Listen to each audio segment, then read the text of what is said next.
Thank God it's Friday. Mga usaping dapat nating pagtuunan ng pansin. Ito po ang issue at serbisyo. Hatid sa inyo ng PTV Cordillera.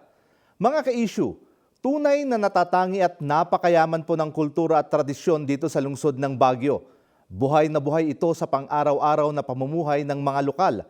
Sa ating pagkain, sayaw, musika at lalong-lalo na po sa ating mga lokal na sining. Dahil diyan, kinilala ang lungsod bilang isang UNESCO Creative City for Crafts and Folk Art noong 2017. Ngunit sa kabilang banda, kaakibat din ng titulong ito ang mga suliraning kinakaharap ng mga local artists sa lungsod. Kung ano ang kanilang issue at kung sino po ang sasagot sa mga ito, sabay-sabay nating alamin mula sa videong ito. Sa bawat sulok ng Baguio City, matutunghayan ang kulturang buhay na buhay pa rin kahit ilang henerasyon na ang nakalipas. Sinasalamin ng mga mural ang simpleng pamumuhay ng mga Cordilleran. Nakaukit sa mga kahoy ang kasaysayang lumipas na, ngunit patuloy pa rin nating inaalala. At kaakibat ng bawat hobby sa tradisyonal na kasuotan ang ating identidad. Sa pag-usbong ng industriya ng sining sa lungsod, kinilala ito ng UNESCO bilang isang creative city for crafts and folk art, at kasunod nito ay naitatag din ang Creative Baguio City Council. Nakapagsusulong man sila ng mga pulisiya at inisyatibong nagpapaunlad sa creative industry ng lungsod, hindi pa rin may iwasan ang iba't ibang mga suliranin. Kabilang na rito ang pagkwestiyon ng publiko sa mga integridad ng kulturang ipinapakita sa local arts, pati na rin ang hinaing ng mga local artists tulad ng delayed payment at non-compensation sa kanilang talento. Ngayong Biyernes, ating papakinggan ang dalawang panig. Anong mga isyu nga ba ang patuloy pa rin kinakaharap ng ating artist at ano ang tugon ng kinaukulan sa mga ito? Samahan kami sa aming talakayan kasama ang Creative Baguio City Council at Baguio Artist Welfare Community. Arabella Siquera Uy sa Issue at Serbisyo. Hashtag Creative Baguio City Council sa IAS tayo ngayong hapon mga kailyan. At syempre makakasama natin sa ating studio ang miyembro ng Creative Baguio City Council na si Sir Art Tibaldo. Sir Art, good afternoon po. Magandang hapon sa iyo, kasamang Ferds, isang malikhaing at makulay na araw sa inyong lahat. So darito po tayo ngayon para magbigay ng isang mga ulat-ulat, mga pag-usapan natin mga paksa tungkol sa Creative Baguio City Council. Yan naman, maraming Sir Art. Pero bago ang lahat, Sir, naging matagal din kayo sa media industry. Ngayong nasa NGO na kayo, kumusta po ang inyong passion? Tayo ay bumabalik sa ating unang hilig na ito yung tungkol sa sining o kaya arte. Unang-una kasi bago tayo naging periodista o kaya kasapi ng public information sa gobyerno, ay naging nag-aral tayo ng isang pagiging malikhain, fine arts ang ating tinapos, kaya magbabalik din tayo sa arts ngayon. Yeah, sir, sa totoo lang, isa ako sa mga tagahangan nyo pagdating sa photo shoot, yung mga nailalathala sa periodiko, newspaper, talaga namang kahanga-hanga. Sir Art, ipakilala muna natin sa ating mga manonood ang inyong council. Ano nga ba ang pangunahing layunin at function po ng Creative Baguio City Council? Unang-una, dapat nating alamin na ang Baguio City o siyudad ng Baguio ay naging bahagi ng UNESCO Creative Cities. At dahil nga marami tayong ipinapamalas sa buong mundo na mahusay tayo sa crafts and folk arts, yung mga designs, yung mga culture and arts, tsaka ating mga traditional sculpture, weaving, pati na rin yung mga pagbabatok, mga tattoo, ay naging tanyag tayo. So, na-designate tayo ng UNESCO na Creative City for Crafts and Folk Arts. So, kailangan natin i-maintain ang ating designation na ito dahil kung hindi, mawawala. Pero mula nung 2017, 2018, 19, 20, pumasa naman tayo doon sa ating ranking ng UNESCO. Yan, kaya tayo naging so ngayon, 4 na taon na naman ang nakaraan, 4 na taon na naman, i-evaluate na tayo na naman. So dapat pagtibayin natin ang ating pagkatanyag o kaya pagka-designate as UNESCO Creative City. At saka pagdating sa creativity, talagang hinahangaan po ang mga Cordilleran. Hindi lang dito sa Pilipinas, kundi buong mundo. Yeah, totoo yan. At hindi lang tayo naging culture of tourism, hindi lang tayo city of tourism and culture, pati na rin sa arts. Yun naman, Tama-tama. National Arts Month pa lang ngayon, February. So marami tayong mga activities na nagaganap sa ngayon. So bagay na bagay. National Arts Month, ang guest natin ngayon, Art Tibaldo. Okay, yan. Sir, anong mga programa at proyekto ang iniimplementa ninyo upang mas mapatibay pa po ang creative industry dito po sa lungsod natin, dito sa Baguio City? Unang-una ay i-involve natin yung mga iba-ibang sangay ng kultura at sining. Pag sinabi kasi natin arts and culture, maraming sangayan. In fact, yung Creative Baguio City Council ay may 5 na clusters. Okay. Kabilang yan yung aking Committee on Culture and Natural Expression or Traditional Expression. Nandyan yung yung design. Pero unang-una lahat yung crafts and folk arts. Okay. Diyan mapasok yung ating mga souvenir items, yung ating mga weaving, ating mga handicrafts. At kasama na rin yung ating mga food kuminsan. Food pala dahil magpo-fall sa culture and traditional expressions. Yung suot nyo ngayon, sir, isa yan sa mga... Weaving, oo. So ito yung isang ehemplo ng one of the tribes here in the Cordillera. So I belong to the Bago tribe. So ito yung kulay ng aming tribe. Okay. So balikan ko yung sinabi ko kanina, Okay, sir. meron tayong visual arts and other crafts, design and creative services, art, education schools, incubators. Kasama natin kasi ito yung mga universities at saka yung mga, meron din tayo sa siyudad ng Baguio, di ba? Smart city nga tayo. Meron tinatawag na siglat sa may convention center. Meron tayong audiovisual and interactive media. No? Okay. At performance and celebration, literature, yung mga books and press, Okay. at digital and computer crafts. Nandiyan, kasama na rin natin yung mga animation, mga filmmaking, at ito yung mga new media, emerging media, like yung vlogging, mga ganun. So as days goes by, palago ng palago yung nasasakupan ng inyong Tama, council, Sir Art. Sir, kanina, off-cam, nag-uusap tayo and mostly, or which of most sa mga kasama ninyo, volunteer. Yeah. Sir, may sapat bang budget para sa mga programa at proyekto ninyo? Paano niyo ina-allocate ito? Lahat kami ay volunteer mula sa co-chair. Kasi ang chairman ng Creative Baguio City Council ay ang ating mahal na mayor, no? Si Mayor Benji Bangalo. Okay. Meron tayong co-chair. Ito naman si former DOT Executive Director na Marie Venus Tan. Okay. Oo. At nung nagkaroon kami ng pagpupulong o kaya planning session 3 years ago, Yes, ako sir. yung dinesignate nila na maging executive director. Oh, okay. So, kumbaga, volunteer kami at may mga miyembro from the different sectors, different clusters. So, pagdating naman sa budget, merong inilaan ang siyudad ng Baguio, pero itong budget na ito ay kung minsan hindi sapat. Ito yung ginagamit sa tuwing sineselebrate natin yung Arts and Culture Month. Ito yung Nobyembre. Okay. So madalas since 2019, meron tayong Ibagyo Festival. Okay. Cultural Festival. Doon nagkakaroon ng opening program, meron yung Anido Night, meron yung performances, meron din yung mga awarding, ganyan. At siyempre, nai-involve yung buong art community, ang siyudad ng Baguio, ang local government units, at yung community. Okay. Yeah. Okay, as mentioned earlier, Sir Art, Baguio is the first city in the Philippines to be recognized as UNESCO Creative City for Crafts and Folk Arts in 2017. What does being a creative city entail? Okay. Una, ang Baguio City, sa buong Pilipinas, tayo ang naging, kumbaga, frontliner.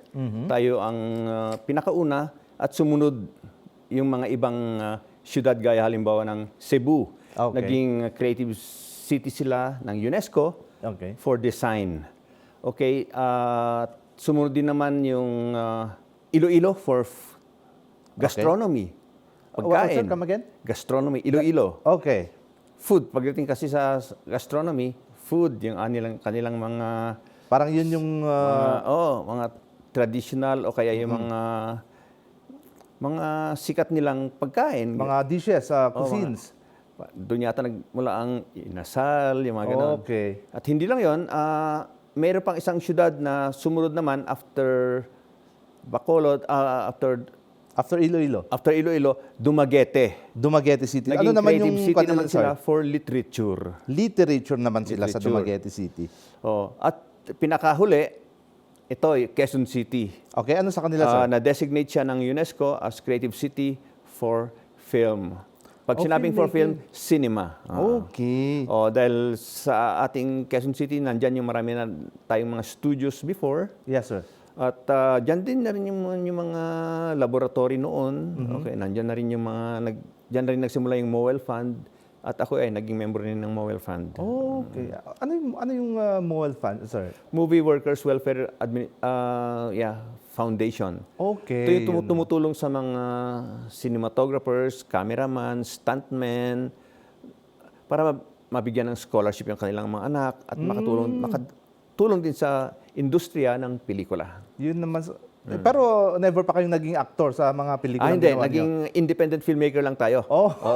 Bakit hindi niyo sinubukang maging actor, sir?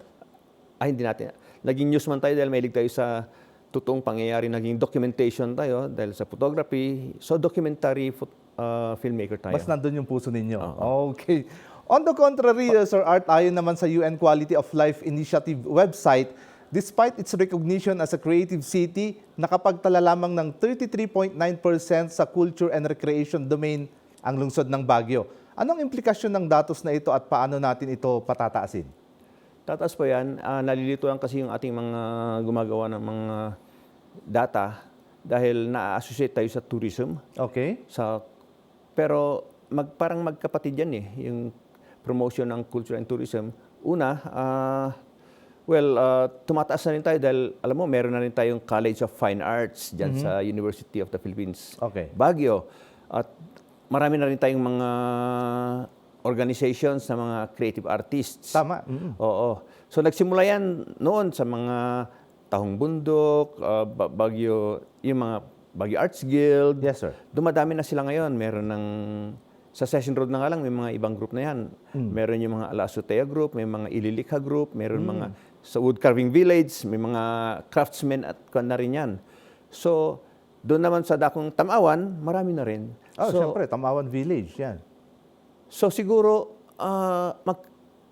magkasanggayang culture, arts and tourism. So ang turista din naman titingnan din naman nila hindi lang naman yung ating paninda, pupuntahan din naman nila ang ating mga parks. Yes. At yung ating mga parks din naman ay gawang mga disenyo ng ating mga malikhaing mga Artisans. mga kasama sa siyudad ng Baguio, mga architects, mga engineers. At one time, sir, naalala ko, hindi ko lang matandaan masyado yung taon, pero dito sa sidewalk ng Session Road, yung mismong sidewalk, ginawang arts nitong ating mga malilikhaing kababayan dito sa Baguio.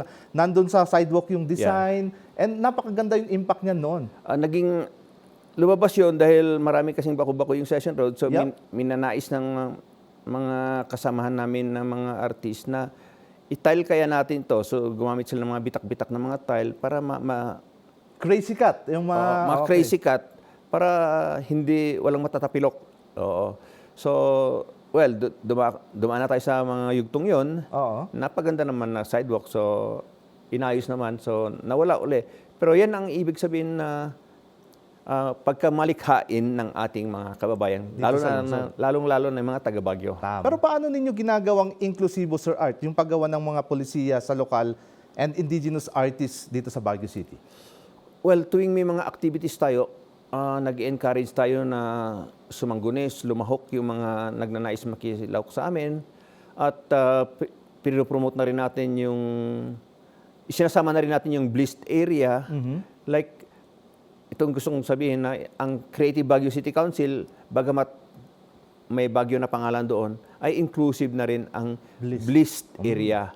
Yung Baguio, La Trinidad, Itogon, Sablan, Tuba, Tublay. Dahil marami na kaming miyembro na umuwi sa Trinidad, sa Tuba, at Residente sila. residente sila dun sa Tuba, pero nakikita nila na ang marketplace nila Baguio City. ay Baguio City. Okay. So, naibabahagi rin ng pagkamalikain natin ang kabuhayan nila doon. Oh. So it follows, ganun din naman yung sa Panagbenga, like yung flowers, hindi naman nagmumula sa Ciudad ng Baguio. Tama.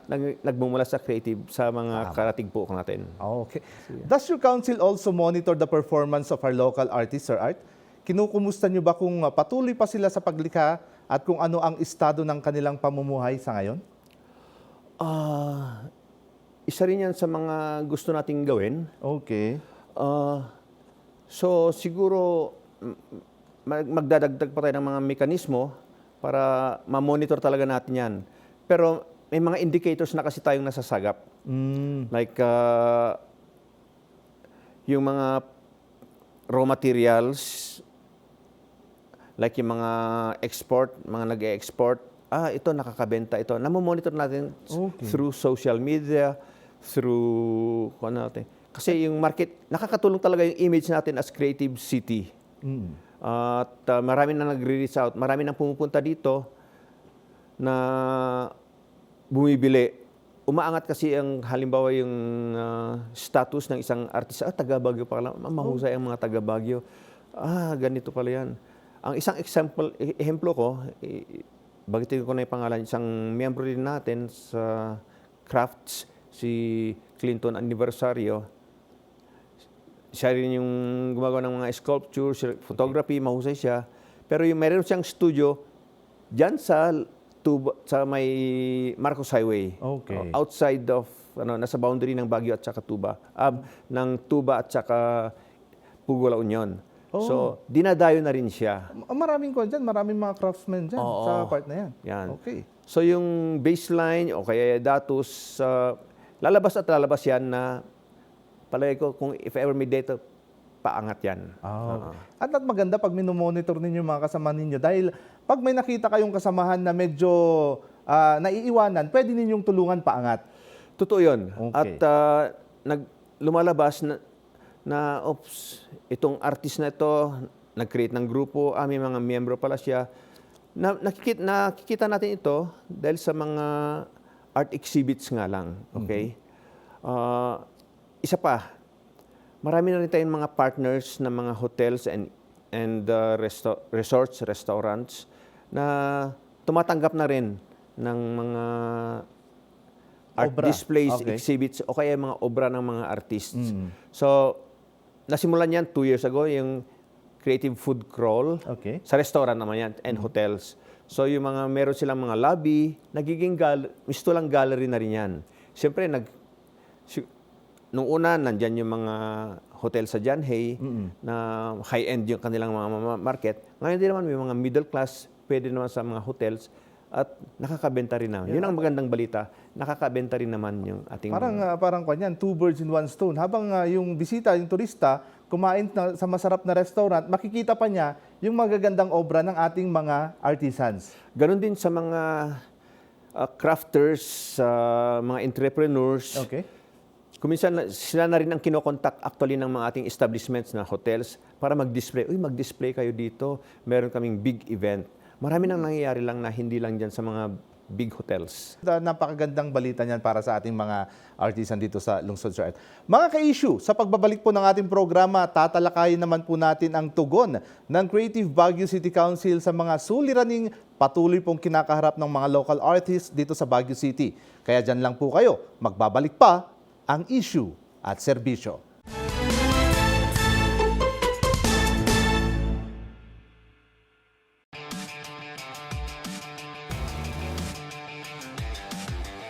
Check out your dream machines with veteran journalist Ron De Los Reyes in one of the longest running motoring shows on Philippine television. Auto Review, Saturday afternoons, only here on PTV.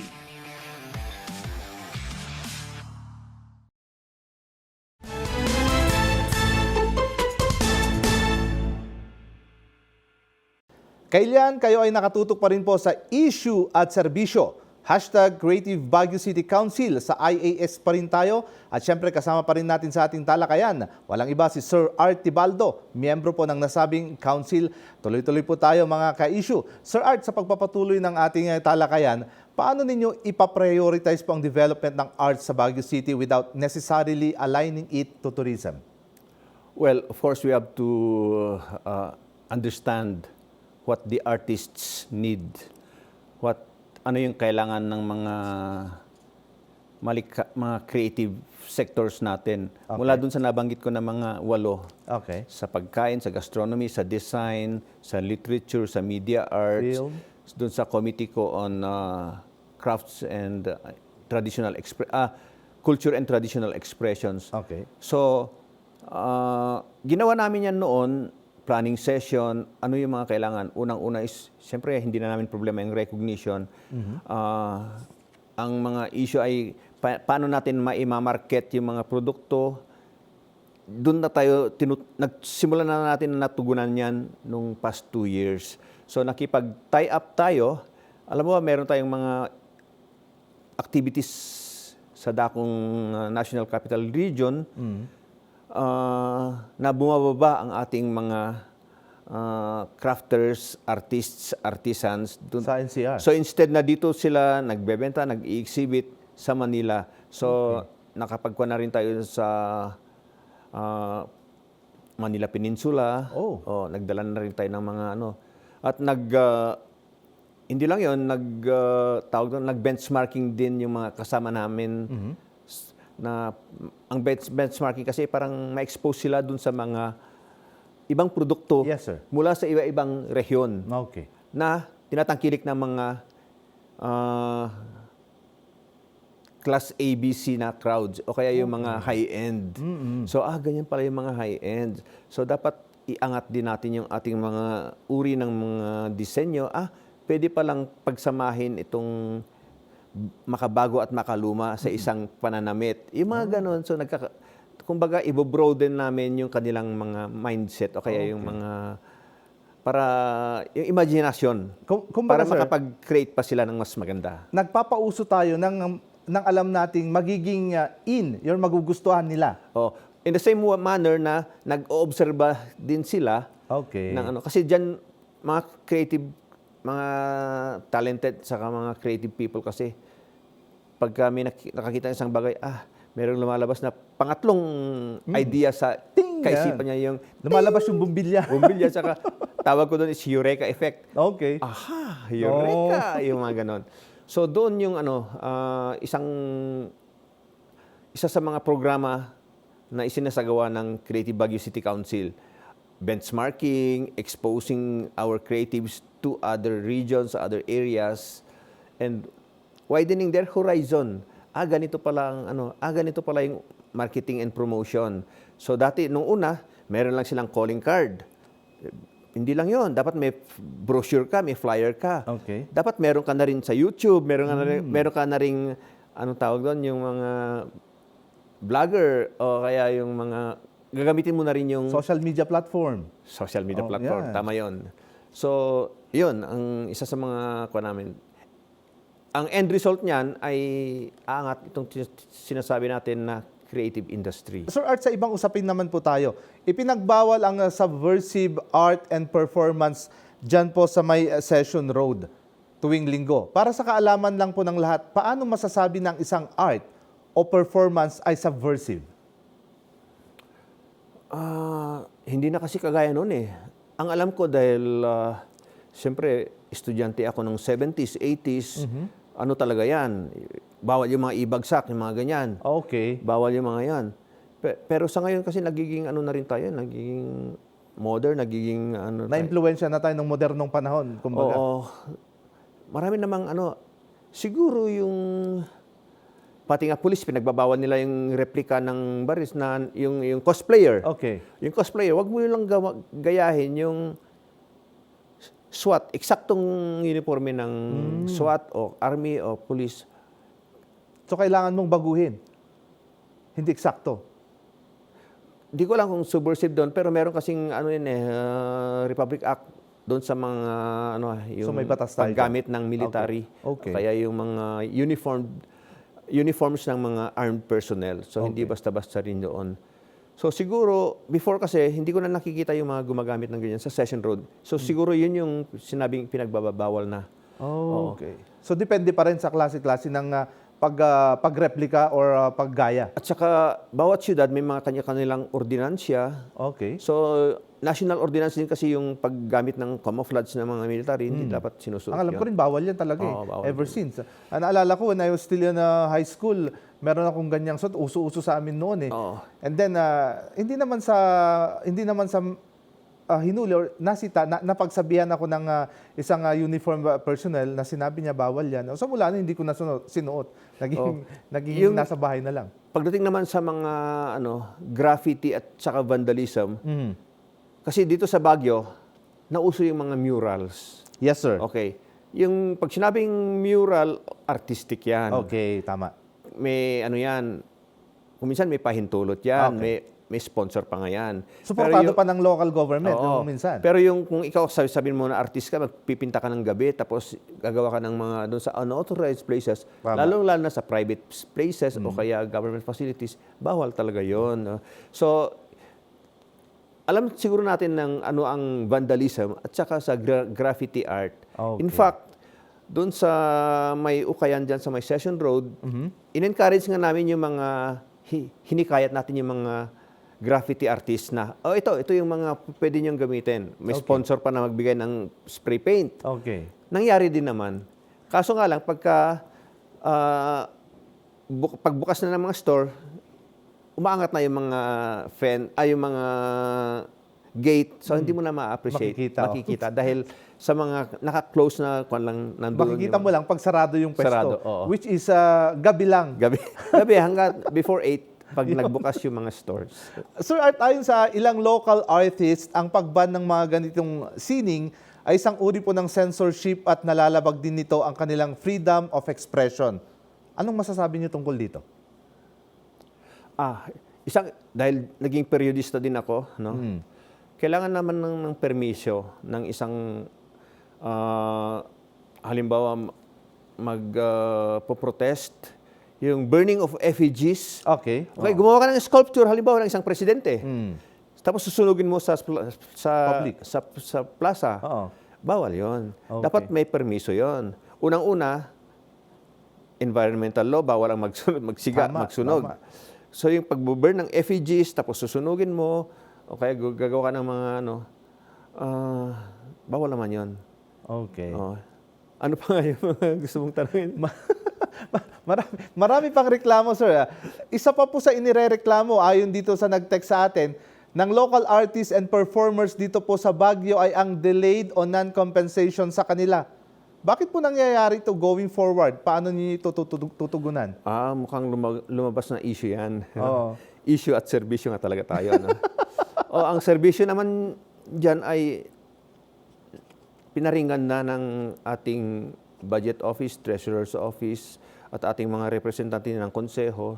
Nagpupulong din naman sila. Kasi ang problema dyan, yung delayed payment. Okay. At saka kung minsan yung mataas, yung mga requirements. Okay. Siyempre, kung ikaw yung halimbawa consultant o ikaw lang tinap na mag-perform,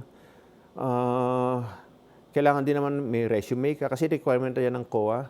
Okay. At kailangan din naman ng may resibo ka. So kung minsan, dapat BIR registered ka o kaya ano.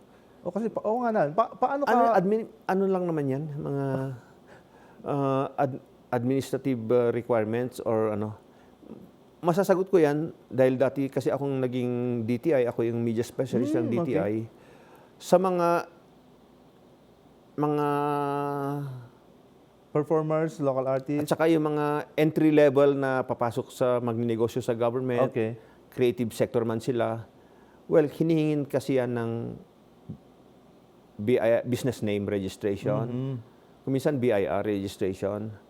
Ang masasabi ko lang, maski ano ka, small and micro entrepreneurs, magfo-fall ka kasi na MSME. MSME, Micro, okay. small and medium entrepreneur. Maski creative ka, gumagawa ka ng crafts o kaya mga bling-bling o kaya mga naglalatag-latag. Okay. Kung halimbawa makakuha ka ng program, ng project, Sa gobyerno? Sa gobyerno, hihingan ka ng ganon. Resibo. Pwede kang pumasok, meron tayong tinatawag na barangay,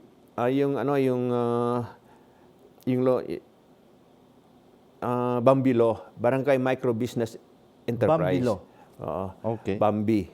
Barangay Micro Business Enterprise. Okay. Oo. Meron yan sa siyudad ng Baguio. Di ba meron tayong one-stop business shop? Okay, sir. Kung wala silang form, meron din sa barangay. Oh, I see. So, kung ang puhunan mo ay walang 3 million, pasok na pasok ka doon, may tinatawag na tax holiday, huwag kang mag-alala sa next 2 years. Okay. Siyempre, next 2 years, pwede ka uli mag-renew ng Bambilo. Pero pag umangat ka naman na, magbabayad ka na rin ng tax. Siyempre, depende sa kinikita mo na. Yes, Hindi naman pwedeng lumaki na yung kita mo, dinideclare mo. Pandarayan na yun. Which is, yan yung isang uri ng corruption actually. Pero yung tanong na yan, sasagutin ko na hopefully itong 2026, kung magbibid man kayo sa Ibaguio Creative Festival, ay hopefully planchado na at walang masyadong yung problema kasi nade-delayed ng payment. Okay. Oo. Siyempre kung ikaw ang abunuhan mo muna. Tapos Yun ang hirap. abunuhan mo muna. Tapos pagkatapos ng programa, tsaka ibibigay sa iyo yung cheque. Ganun kasi pulisiya ng gobyerno. Okay. Actually, tama yung sinabi niyo. Kailangan, kung papasok ka, makikitaransa ka sa gobyerno, meron ka talagang pondo rin dapat. Oo. Kasi mahirap kumuha ng pondo. Kailangan talagang malinis lahat yan. Okay. Ano po ang inyong inisyatibo, Sir Art, upang mas palawakin pa ang access ng publiko sa lokal na sining? Sumangguni kayo sa amin. Alamin nyo kung anong sector kayo papasok sa Creative Baguio City Council. Kung nasa food sector, nasa craft sector, sa design, kung cultural performance naman kayo, and museum kayo, doon sa committee ko. Okay. Di ba may media museum ako, kaya ako napasok sa committee na yun. Kasama namin yung traditional expressions. Yung traditional expressions, gaya ng nabanggit ko kanina na, i-express mo yung tradition mo, mag-perform ka, dapat kung halimbawa nire-represent mo isang particular tribe, dapat huwag mong iibahin yung Kumbaga, ano yung kinalakhan, ano yung kinamulatan, yun dapat. Traditional expressions yan. Pero kung gusto mong i-modify, halimbawa yung bahag, tapos gusto mong lagyan ng mga Bling-bling, bling-bling na mga ganon. sabit-sabit. Huwag mo na lang palabasin na galing sa tribo yon. Okay. Ganun naman yun. Respeto lang, kumbaga, paggalang. Oo. Okay. Maring magbahag ka kasi hindi naman lang Cordillera ang nagbabahag. Tama, di ba? tama rin yan. Yung mga sumo wrestler nga sa Japan, nagbabahag talaga. Oo naman. Okay. Sir, may upcoming activities or programs bang inyong council? Okay. Bukas magkakaroon ng General Assembly uli yung visual art sector. Mag-e-elect sila ng kanilang representatives sa Creative Baguio City Council. At pagkatapos noon ay magkakaroon tayo ng planning workshop. Nangyari yung planning workshop 3 years ago. Yung pagpuplano uli ng long-term plan o kaya short-term plan. Okay. Kasama na rin yun yung Vision 2030 na sinasabi ko. Pero ano yung plan for 2027? Ano yung mga sino yung totoka sa programa nito? Sino yung magmamanage ng Ibaguio Creative Festival 2026? Ganon. Okay, yeah. So sa ngayon, nasa planning stage pa lang yon. Pero meanwhile, patuloy pa rin yung pag-i-encourage namin, pagtatanggap namin ng mga application sa ating website. Yung website po ay magiging portal kung gusto nyong magiging, kumbaga, medium yon sa inyong pag-promote ng industriya.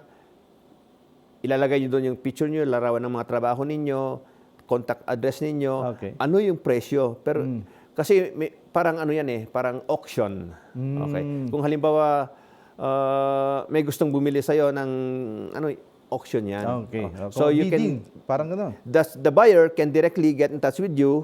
Okay. Tapos tutulong kami kung paano ma-market. Kasi yung website na yan ay merong kasamang yung tawag dito, yung transit nyo, kaya yung bill of, yung transportation o kaya yung... Okay. Ano ba tawag doon? Medyo nasa dulo lang din, pero Oo, yeah. yung termino, yung exact termino, ang hirap Basta yun, sir.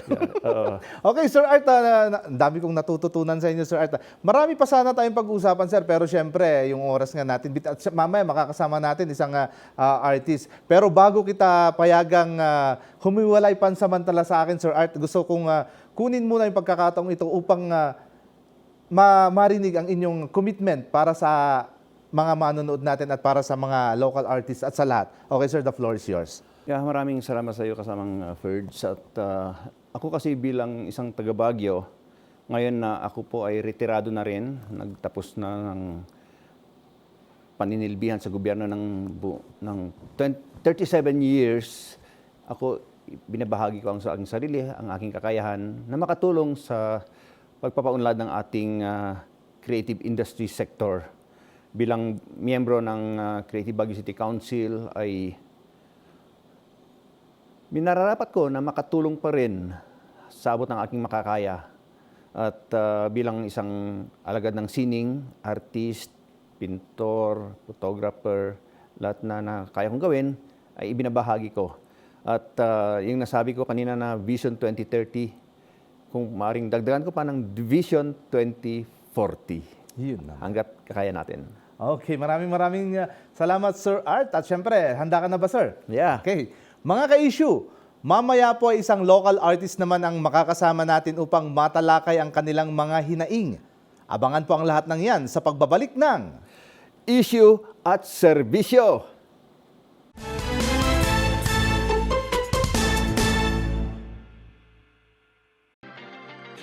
Home is where your health journey begins. Huwag palampasin ang weekly health advice mula sa mga eksperto. Masasarap at masusustansyang recipe. Guided exercises to boost your fitness levels. Tips to keep our fur babies happy and healthy. At iba-ibang fun activities na perfect pang-bonding ng buong pamilya. Ito po si Nina Corpus. Samahan niyo kami tuwing Sabado alas 7 ng umaga para sa simula ng healthier and happier lifestyle ng buong pamilya. Health at Home. Dito lang sa inyong People's Television.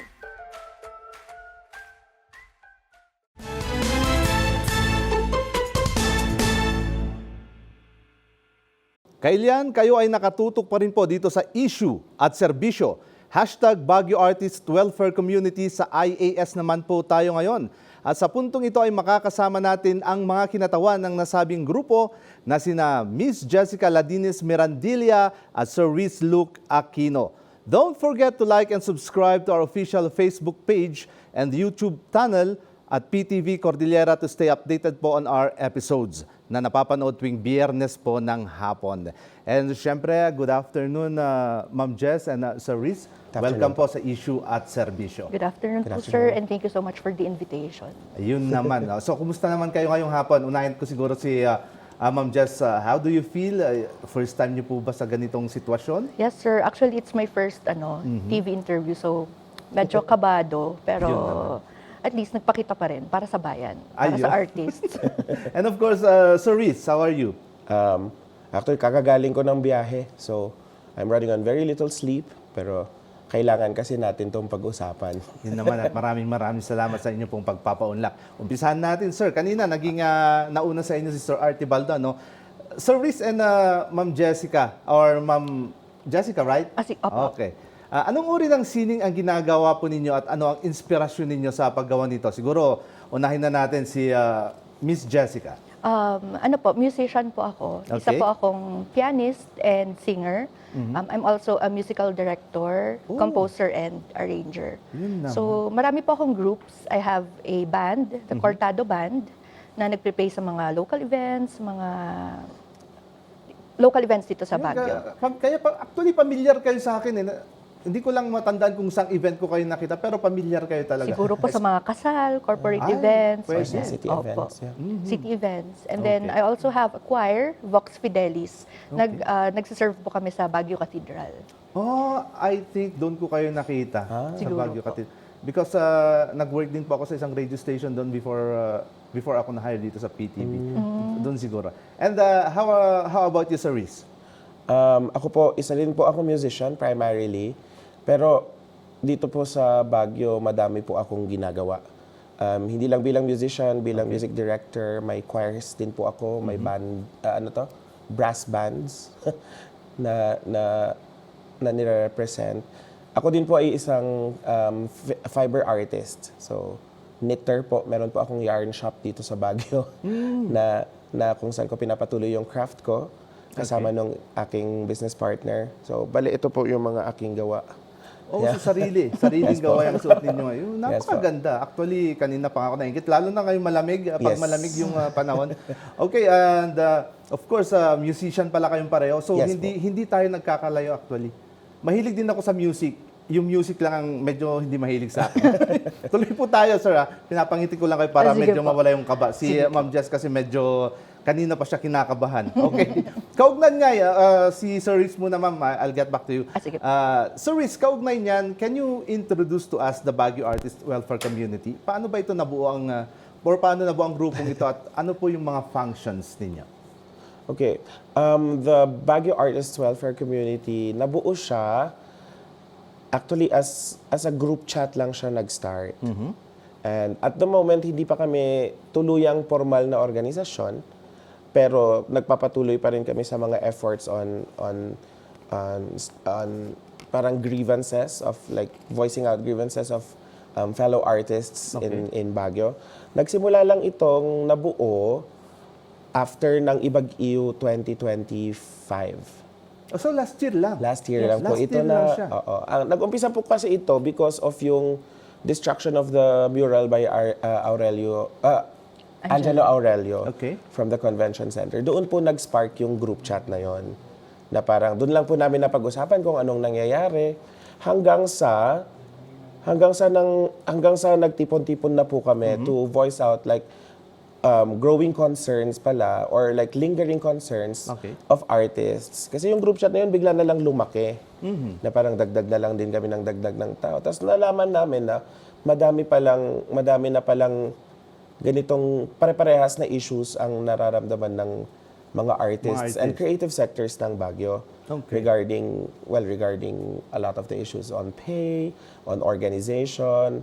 And naging daan ito para ma-voice out namin yung community concerns namin. Okay. Ganun lang po siya nag-start. As of the moment, hindi pa siya formal na organisasyon. So we're bigla na lang kaming napupunta sa mga roles na kinakailangan. Na makakatulong sa ating komunidad dito Na sa lungsod makakatulong, ng opo. Baguio.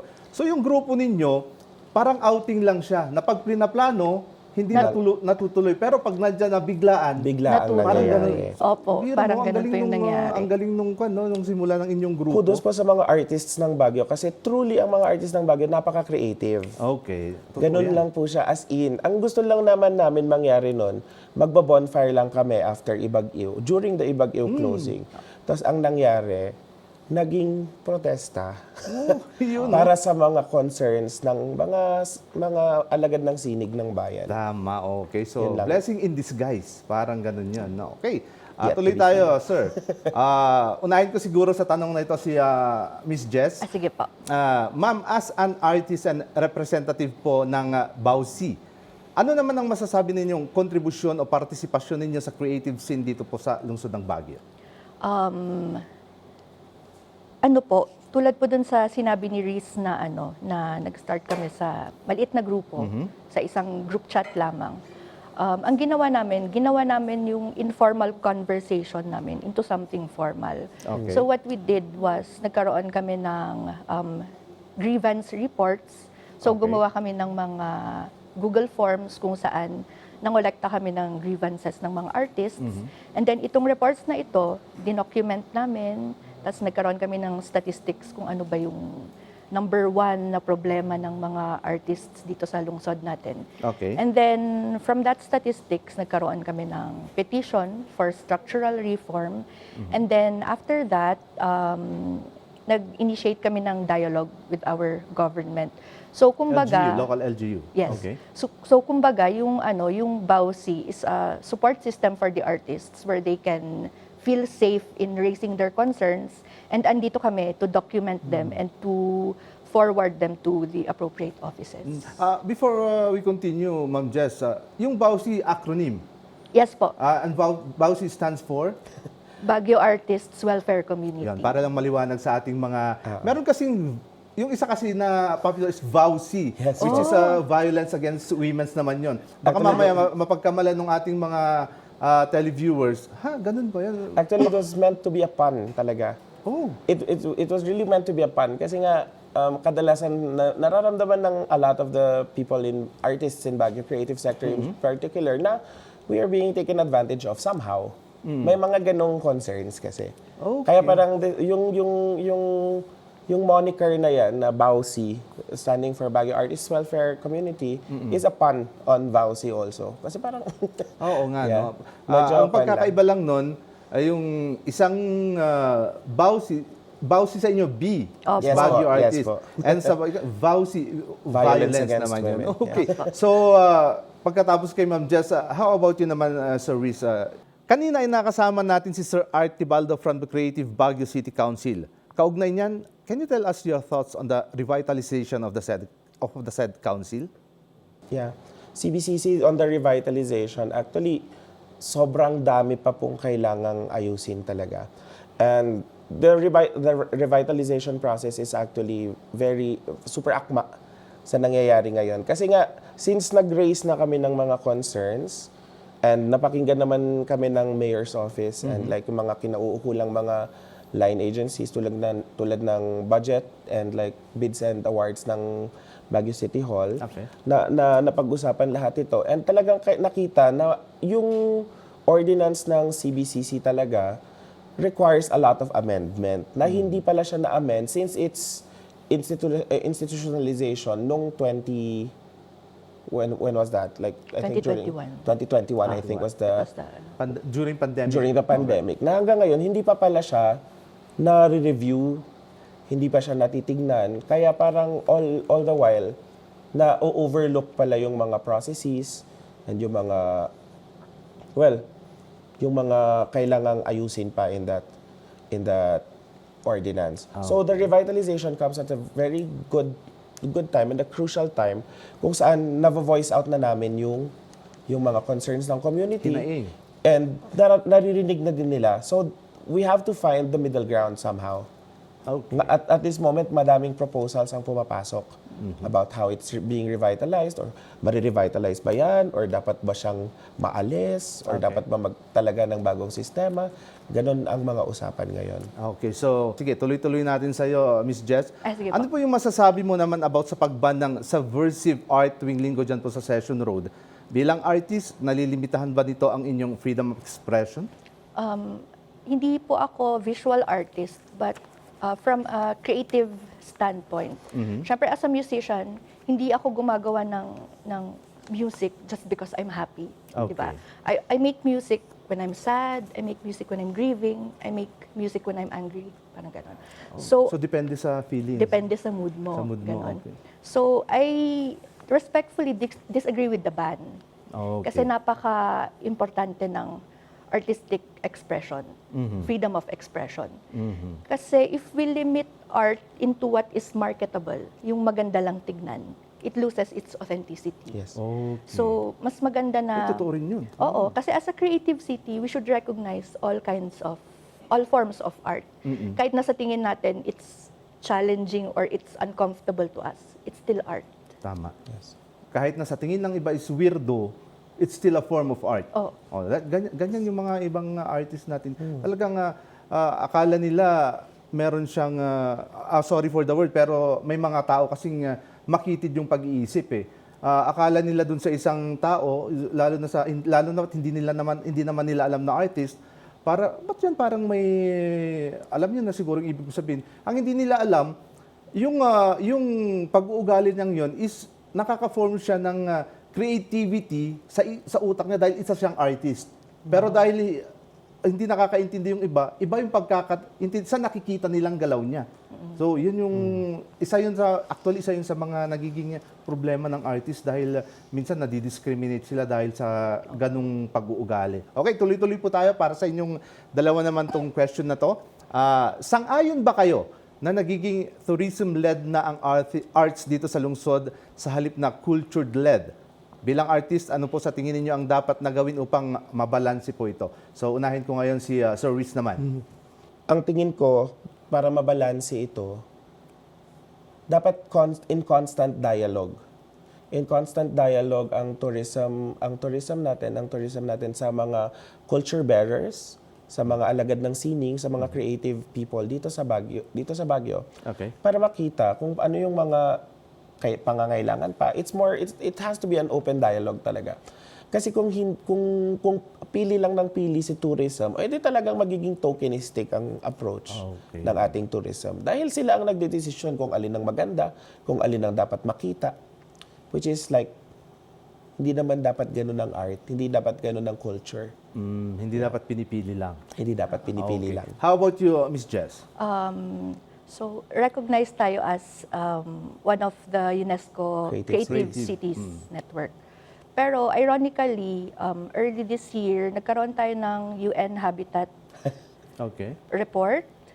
So, under the domain of Culture culture and community Culture and community, participation. Okay. So, ang score natin doon is 33.9 over 100. So, it's ironic na we are recognized sa UNESCO, pero ganun yung score. score natin sa UN Habitat. So, we can derive from there that there is a measurable gap between community participation and institutional support. Yes. Doon natin makikita yon.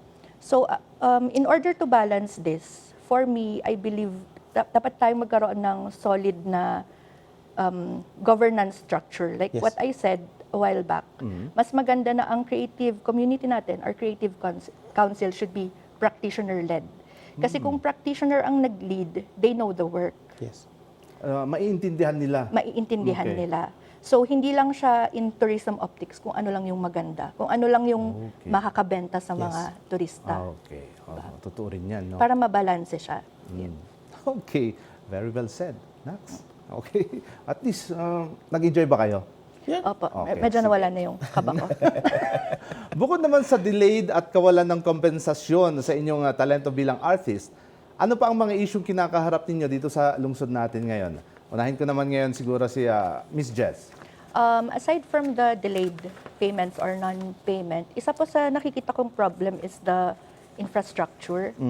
So, parang kulang tayo sa mga creative spaces, kulang tayo ng mga affordable Venues. Parang yes, ganun. affordable venues na sana meron ding residencies ang mga artists. Like, kunwari, baka pwede natin gamitin ng Baguio Convention Center for that. Okay. Parang, ayun. And then, aside from infrastructure, there is also an administrative barrier. Kasi Okay. actually, kapag performer ka and then they invite you to perform, Okay. ang daming mga documents na Kailangan kailangan pirmahan. i-accomplish. Like, Okay. kailangan may BIR registration ka, DTI, PhilJeps, etc.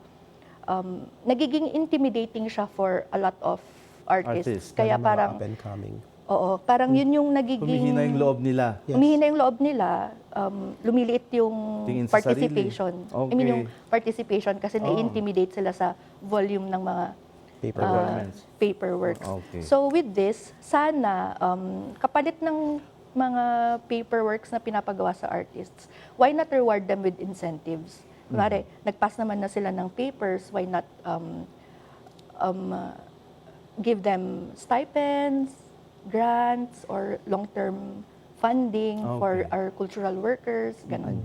So parang give and take sana. Yeah, para ma-ignite din sila na mas mag-participate Tama. pa. Para mas ma-inspire. Oo, hindi lang siya Okay. for events only. Parang long-term na Dahil siya. minsan, kahit gustong-gusto nilang sumali, pero nakikita na yung dami ng i-accomplish. Oo, parang wag na lang. Aatras. Aatras na lang po Okay. sila. So, imbis na mas makita pa yung talento nila at mas ma-boost, para tuloy lalong humina yung loob. Opo, Aalis sila Dahil sa Baguio. hindi pa nga na ipapakita yung talento, nag-back out na dahil sa mga requirements, parang ganun. Okay. Opo. Kaya sana may kapalit din sana na incentives for them Sana to matupad participate yan. Okay. also. At Or kahit least help desk, no? naipapahayag nyo ngayon.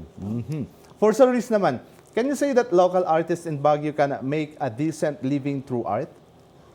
Yes, but it's such hard work. Why? Kasi nga, bukod dun sa paperwork na iyong kasangga, talagang ang artists dito sa Baguio, parang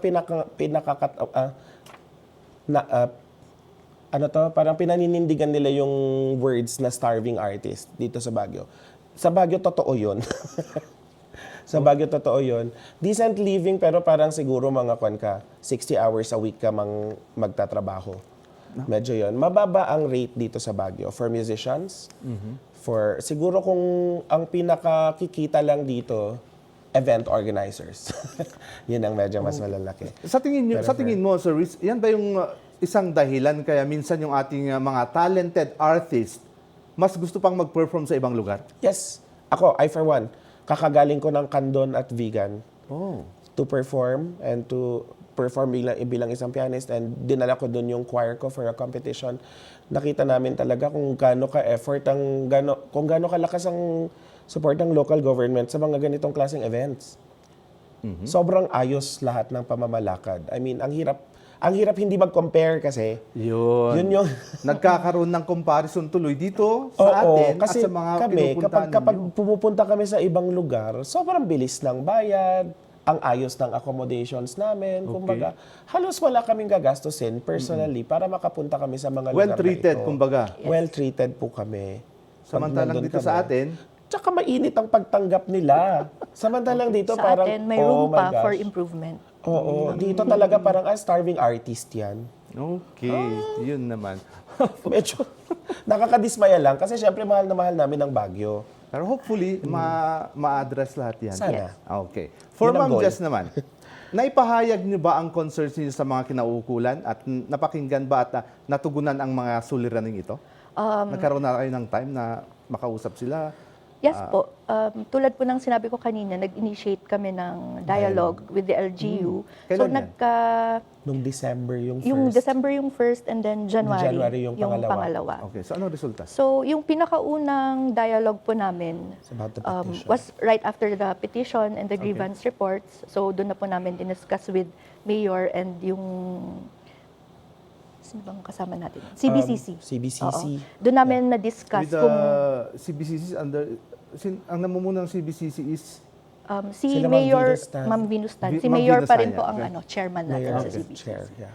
Anyway, doon po, yun yung pinakaunang dialogue namin kung saan present na namin yung ni-research namin, yung mga documented namin na grievance reports. okay. And then, our second dialogue, since ang pinakaunang problema dun sa grievance report namin is about late Compensation, payments, yeah. fair compensation. Okay. Ang pinakaunang office na na-meet namin is BAC and accounting para at least malinawan din kami kung bakit matagal yung payments, yan, para Anong paliwanag ma-pinpoint nila din doon? po namin kung Nakakatawa yung paliwanag nila dyan. Kasi the process is so meticulous. But also, the planning should be done really in advance. Oh. Kaya ang nagkukulang talaga dito, unfortunately, sa planning, no? is the planning part of it, which is handled ng CBCC. Nahuhuli ang planning, kaya nahuhuli ang bayad. Okay, yun naman. Okay. Medyo- Natatawa tuloy ako sa nalalaman ko. Opo. And then, Medyo ganun kasi, unfortunately. Dapat, dahil kayo ay artist and napaka-creative din ninyo, and mahal na mahal ninyo ang Baguio, willing pa rin kayong mag-perform. Okay, napakabilis ng oras natin. So, bago ko kayo pakawalan, mayroon ba kayong mga upcoming activities and programs? And ano yung mga ito? Ma'am Jess siguro. And ano ang mensahe mo sa local artist natin dito sa Baguio? Unahin kita, Ma'am Jess. Pero di ba, artist kayo? Opo. Lagyan natin ng twist. Ano kaya? Kaya ninyo yung challenge? Paano kaya Ano yun? yung mensahe mo, Ma'am Jess, sa local artist natin dito sa Baguio? Pero gawin mo siya ng pakanta. Kaya mo ba yun? parang mahirap po. Wala pang vocalization. Actually, joke lang, no?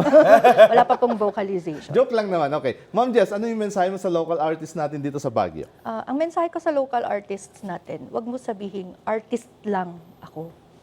Dapat sabihin mo, artist ako with Okay. pride. You should know how to demand for your rights. Okay. Dapat alam mo ang tamang compensation for you. Ayan. So, dapat ilaban mo yan. So, Ano yun yung ang, karapatan?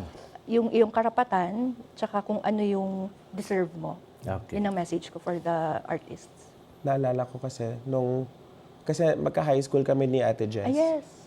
Ma- Talagang we went all to the our same- life, ay, ano kami, talagang medyo talagang magkakilala kami matagal na. special Okay. program for the arts sa City High. Ang pinaka gusto kong tawag sa mga artista ng bayad, mga alagad ng sining. Tama. Alagad ng Kaya I think it's about time na pangatawanan natin yung ganong klaseng tawag. Mga alagad kami ng sining. Yes. We are not just entertainers. We are not just entertainers. Kasi iba yung entertainers talaga sa alagad ng sining. Yes. Kasi pagdating sa entertainers, napakalawak kasi niyan eh. May mga ibang, kumbaga sa iba-ibang sekta ng entertainer.